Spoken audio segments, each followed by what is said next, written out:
So welcome to day 2 of Accelerate.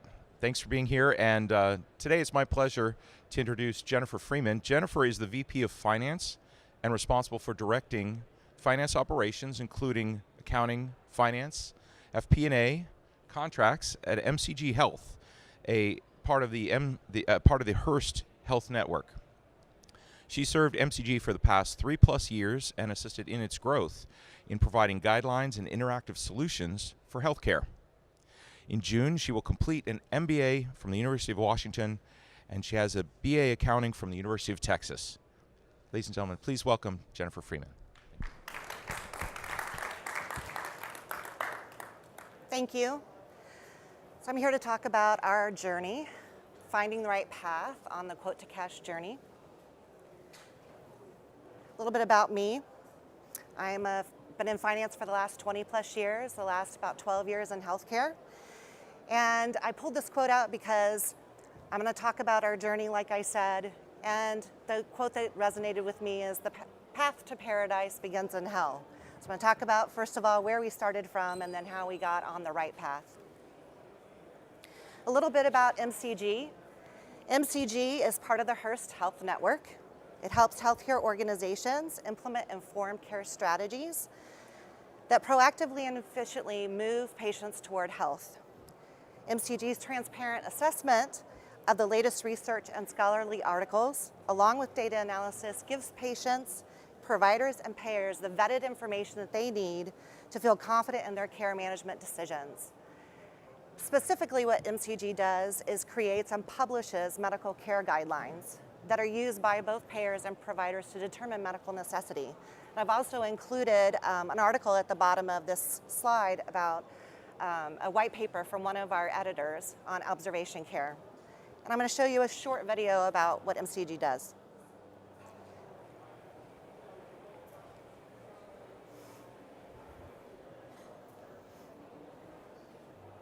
We have 8 hospitals in southeast Wisconsin. One of our hospitals, which is a very large urban hospital, is our largest denial organization as well, because they have the largest volume of beds. They're right now averaging about 60 to 65 denials per month, and through the utilization of the MCG criteria to help us with the appeals process, to date we've been able to save $1.3 million for the organization and recapture those dollars back. So this is a really proud moment for us. One of our customers who saved quite a bit of money on denials. And this is one of the things that we help to do, is to inform our customers. So I'm going to start with the beginning of our journey. The first thing is that we faced obstacles to scale our sales process.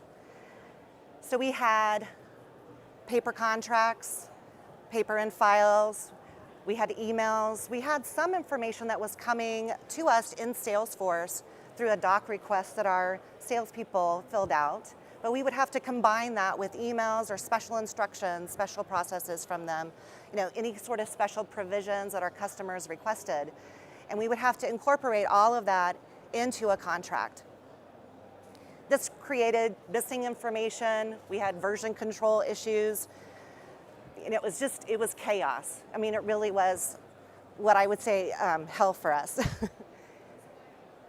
In addition, on the sales side, we had difficulty with getting sales contracts completed. So it would take maybe 1 to 2 days. It could take up to a week to complete contracts. There was slow sales throughput. We had, again, manual contract creation. So every contract that came in the door had to be populated via data entry directly into a Word document. They had to load in the price information, actually type it into a table. And so there were just a lot of potential for errors. There was also lack of visibility. So our account management team, if they wanted to see a contract, would either have to pull a manual file, or they could go into Salesforce, but we had everything saved as PDF documents. And sometimes if the documents were too large, we couldn't combine the documents together. So let's say we had a 10-year-old agreement, that was the master license agreement, and then we may have 11 amendments. And those 11 amendments are in separate files. So it was very hard to research what actually did the contract include, what special provisions were there, and were we in compliance with that. So this created a compliance issue for us. We didn't know if we had a special provision. We had some government contracts that we didn't know if we were in compliance because we didn't have a place where we could see all of the information in one quick way. Our account managers would have to look through multiple PDFs to find the information. And this also created sometimes lost dollars for us. If we had pricing that was incorrect and it wasn't caught on the way out the door, then it could be lost revenue. If there were special terms with the pricing, so if it escalated over a period of time and we didn't capture it appropriately, then that could also result in lost dollars. So we just had sort of a chaotic environment. The other thing is we had multiple trackers. So we had no visibility into status, where the contract was in the process. We didn't have a single language repository, so if we did special type of language or we wanted to continue to use that language, so we worked really hard on creating a particular, language that we could use in specific circumstances. We didn't have a way to store that. It was all in Excel spreadsheets, which I'm sure lots of you are nodding that you have that experience as well. So we began at the beginning, and I think this is one of the important points is, first of all, you need to understand where you are. So our journey began long before we brought in automation, long before we brought in CLM, and in fact, we started in 2014 doing a process improvement workshop to look, and so the first thing we did is put butcher paper on the wall and map our process from beginning to end to see what the handoffs were, where we had rework, where things were recycling, where were there non-value added steps. So that's the very first thing that we did in the process. And we identified, okay, we're getting all of these requests through email, we're using Word documents, we had lack of vision control, and there were lots of non-value added steps that we had. The second thing that we did as a part of the Rapid Process Improvement Workshop is we looked at what are some easy fixes that we can do right away. So that basically don't cost a whole lot, that we could put in place right away. And one of them was, let's go electronic. Let's store the documents in one place. Let's do away with the paper files and the approval process. So we had these orange sheets that we would attach to the front of our contract files. And what would happen is the contract specialist would have to record every single approval that they got for special language in that contract. And then it would have to be routed to the appropriate person for signature. Well, you can see that this would create just not a value-added step, it would create work that could be very much streamlined. So that was one of the things that we did away with. And then we started to use electronic signatures, just putting the documents into an electronic format where people could approve and electronically sign. The other thing that we did is we created an automatic pricing load. So right now we don't use CPQ. We have a pricing tool that we've created internally, which is one of the things that I'll talk about later. But we created a load to where we could actually upload that information into Salesforce, into the opportunity, so it would populate, so we could populate the contract. We could at least populate what's going into Salesforce for our invoicing so that there wasn't the manual entry. And it saved a lot of time. What it would take, a few hours to input as far as pricing, it would take minutes. So we just started at the beginning, kind of right where we were and what we could do easily. And then as we started to learn about our processes and began to understand what we could do to automate, we decided to use CLM. And we felt like we started with CLM instead of the pricing because we felt like it was a way we could bring automation and have a really quick win. And we had a lot of support from our parent company, Hearst, to roll it out to the other Hearst Health companies. So we felt like that this was a really good place for us to begin. This brought transformation to us. We were able to standardize our template and use a standardized template. We created an ease of understanding with our Salesforce as well as with the customer. We changed our process. Now the process is automated from the opportunity to the pricing to creating the document. Now it's a push of a few buttons. We went from manual entry of populating all those fields to actually pushing a button, creating a document. And because we're in healthcare, we have to create 2 documents for every contract. One is our master license agreement, and then the other is a BAA. And now we can populate them both at the same time. We also created self-service contract generation for our sales team. This was a huge win for us. So now the salespeople are able to input their opportunity, input their pricing, populate an agreement, and send it directly to the customer in Word format or PDF for them to sign. Such a great automated process that speeds up the sales throughput. They're able to get that document out to the customer right away. And then the last thing is we also have simplified the red line process. So in Apttus, you're able to identify which clauses need to be looked at by legal, by other people in the organization when you have red lines. So we can upload that red line agreement into Apttus and identify who needs to look at what provisions in the contract. And it's all captured in one place. So we're not taking, 10 emails from various parties and pulling them all together. We actually can create the document in one place. Some things that we learned, so these are the lessons that we learned as a part of this process. And I would say the biggest lesson is you have to understand where you are currently. You have to know your current state, know the skills of the people that are doing this process, and understand how you do your business, so that when you put a tool in place, it becomes most effectively used. And consider where there's something simpler would work just as well or better. The second thing is be open to change. So as you're looking at putting in new tools, how do you change your processes that make it more streamlined? The concept of self-service contract generation for our sales team was just so foreign to them. How could they be responsible, even to some of our executive management, how could sales be responsible for sending out a document? But once we did it the first time, it was very well received.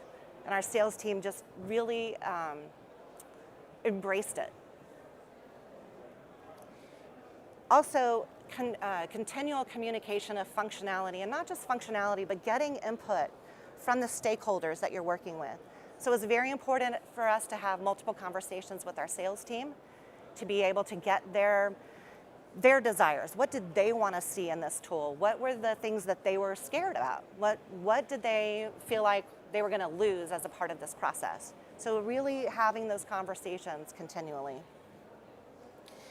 And just making sure that everybody's on the same page. So one of the things that we did, because we knew we were rolling out this to the rest of the Hearst organization, is we brought everybody together in the same room from across the companies, but also across departments in our own company.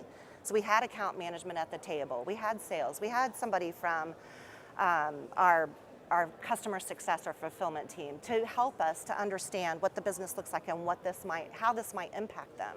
Because we have multiple plugins to Salesforce that actually do fulfillment for us as well. So we had to really understand what was going on in our business. And then the fourth thing is clear and accessible training tools. So the one thing that we found is we've done training. We did training all together on site. We brought all of our sales team together. That was a very good training, very well received, and I think extremely important to see that everybody get in the same room to have the same training and work together. And the other thing is now we're doing multiple trainings, so doing refreshers, getting them using the tool more effectively. So now that they've had a few months to actually use it, then they are able to, they just need more training. So and we record every single training that we do, and I think that that's really important as well, so that they can go back and watch it again. We gave them handouts, whatever we could do to increase adoption. After the first 2 months of use, we did a survey, and we didn't really know what to expect. We had 13 responses out of 20, and 82% felt that CLM provided value. One of the things that we learned is that some of our customers don't want to do an e-signature. So we do enable them to send out a PDF or Word document, and they being the sales team, and they can actually load that signed document back into Salesforce so that it's it's all contained into Apttus, well, Apttus embedded in Salesforce, so that you can have it all in one place. And then the other thing is that everyone wanted more training. I can't emphasize that enough. So as a result of what we did, we were able to achieve $5 million in new sales in 1 month. And this was in the month of December. So I'll back up a little bit. Our time frame was that we started in June of last year. And because 40% of our sales occur in the fourth quarter, we had to get the CLM in place before fourth quarter started and do training and make sure people had enough time to actually become familiar with the tool so that when the fourth quarter came around, they weren't feeling like they couldn't complete their sales. So we started in late June and we pushed really hard to get CLM in place. So we had multiple meetings, brought lots of people together and did it very quickly. And we were able to get implemented before Labor Day so that they were able to have September to really get familiar with the tool, and then fourth quarter kicked off on October. This was the highest sales volume we have ever had. We had, I believe it was 92 contracts in 1 month. 5 million was just in new sales. We had probably an additional 3 million in relicenses that occurred because we have multiple contracts that end on 12/31, as I'm sure you all understand. So it was a huge win for us, a big win, a quick win. So you can see where we came from. We came from a place where we had manual paper, contract generation process was completely manual, it couldn't scale. We had frequent contract delays, no tools to support the sales process, and missing information for the customer success team. Our outcomes are that 60% of new contracts are now self-generated by the sales team. So the very first time they're sending out a contract, the sales team is generating it themselves. Contracts drafts by our contract specialists are completed in hours versus days. In fact, we've been able to reduce our headcount through attrition in our contracts team by 1. We only had 5 to begin with, so now we only have 4. And they're able to handle the volume with no problem at all. We have improved contracts and sales collaboration because there's status reports now that they can see directly in Apttus on where their contracts are. Sales isn't calling the contract staff constantly about asking questions about where things are. They can see if it's in legal. They can see if it's being approved by an executive. They can see if it's in draft. Just where is it? And even if they forget they sent it to the customer, it'll show that too. So it just has brought clear visibility to all parties involved. And we are able to now have a contract library so that when we have provisions that look similar across customers, we can pull that into the contract. In fact, this is a quote from our VP of Sales who says, "There's no way we could have achieved $5 million of sales in December without Apttus CLM." It's a pretty strong message from a VP of Sales. So where are we going? Our goal is to build on what we've accomplished. We have contract management and XAuthor. Our next step is to put in CPQ. We want to put our pricing tool that is now maintained by one of our developers who's supposed to be supporting our products in our IT department. So we want to put that into the right tool, which is, we believe, CPQ, and then to go forward into billing and revenue recognition. We have a little bit of wait for that, but we're really excited about putting these tools in place and bringing everything together. So, any questions? Did we get a lot of pushback from legal? I can repeat the question too. Actually, no. We used Hearst as our legal counsel, and actually they've embraced it, and they've been fine with it because it's easy for them. It's not a complicated tool to use. I mean, it takes maybe a couple of hours of training, and then they're able to use it. You were talking about training and retraining. Were there areas that needed, kind of the most reinforcement, or was it just kind of across the board? Yeah. So the question was, when there was retraining, were there areas that needed to be reinforced? And I think yes. One of the areas that needed to be reinforced was not actually related to Apttus, but to our pricing tool and being able to get our pricing tool into the opportunity and to populate the contract. But we have done the whole spectrum. I think once they kind of learned that piece and saw how it populated into the screens in Apttus, then they were able to generate it. The other piece of it, I think, is the e-signatures process. That's been a bit challenging.